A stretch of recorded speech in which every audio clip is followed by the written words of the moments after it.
Heading into their toughest stretch of the season, including 2 games each against Las Vegas and Seattle, the top 2 teams in the standings, the Los Angeles Sparks are doing a bit of roster shuffling.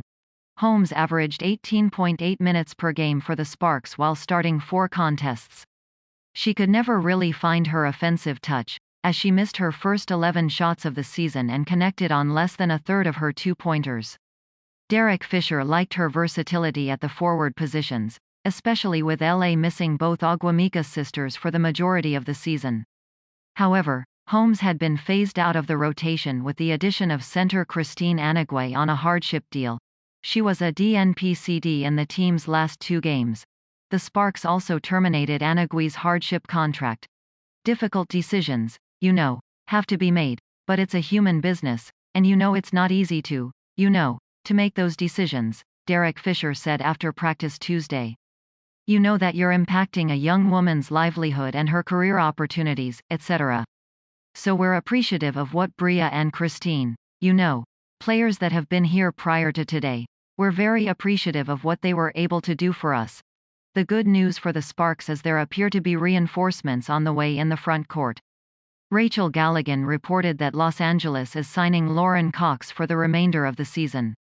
Cox was the 3rd pick in the 2020 WNBA draft, but was waived by Indiana earlier this week.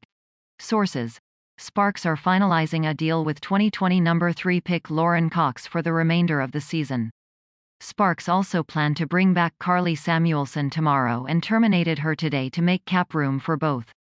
Pending physical, Cox could be available tomorrow. Due to injuries and contracting COVID before the start of last season, Cox has only played 278 minutes in the WNBA. It's been hard for her to find her footing on a Fever team that is prioritizing veterans at the moment, but she had a decorated college career.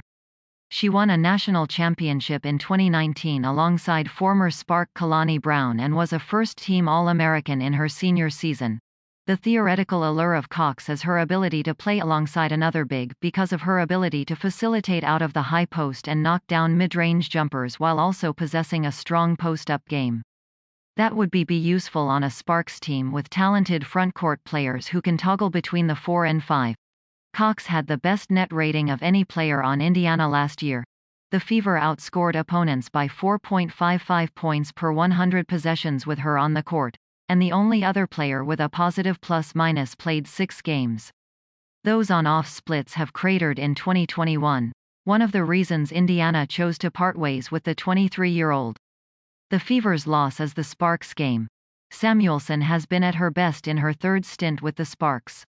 She has the best offensive and defensive rating on the team in her 6 games, and she's shooting the lights out with a true shooting percentage of 72.7. The Sparks are currently 6-8, and that's mostly because they have the 2nd worst offense in the league. Any help they can get from Samuelson, or Cox, or the return of the Aguamicas, would go a long way in LA's playoff push.